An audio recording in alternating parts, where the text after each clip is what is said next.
Então, o sistema de monitoramento funciona como uma ferramenta essencial para a detecção de falhas na nossa rede. Então, esse dispositivo dedicado, ele acaba sendo um RDP da rede, um registrador de perturbação, analisando todo esse tráfego da rede e detectando qualquer diferença e anomalia.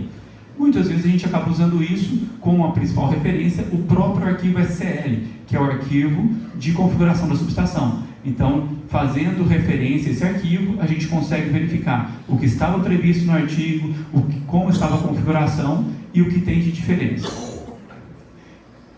Então, implementando na base de software e hardware devido aos tempos críticos de use e sample hub. Aspectos de rede abrangidos pelo sistema de monitoramento. Então, como já foi falado aqui, questão da integridade de mensagens, configuração de segurança, estrutura dos frames, a parte de sincronismo do sistema é muito importante para que os eventos tenham uma estampa de tempo sincronizada e isso possa ser verificado em diferentes subestações e até verificado e comparado com arquivos com trade, por exemplo, da própria condição de uma perturbação elétrica.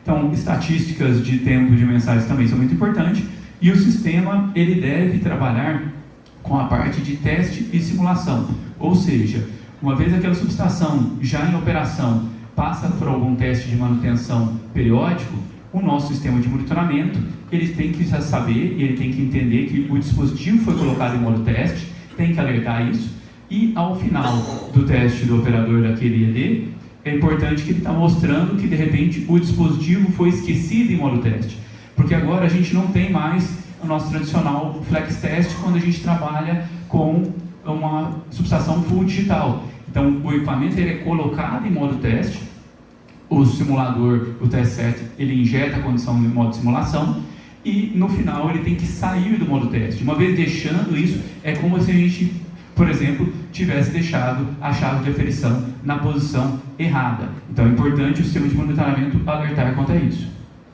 Então, alertar sobre potenciais falhas de comunicações ou invasões, também o nosso sistema de monitoramento é capaz de realizar. E gravando os arquivos em formato backup, inclusive na ocorrência de uma falta. Ou seja, qualquer evento, qualquer distúrbio que existe nessa nossa rede de comunicação, ele é gravado um arquivo num formato padrão que já pode ser aberto em qualquer analisador de protocolo e esse arquivo é uma espécie de um vídeo do que estava rolando naquele momento na nossa rede de comunicação.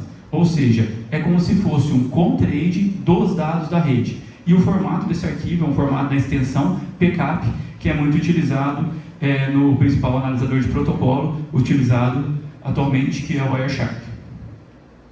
Então, esse monitoramento ele ocorre numa porta trunk do switch, onde todo o tráfego está sendo entregue ali e o monitorador consegue avaliar todas essas condições.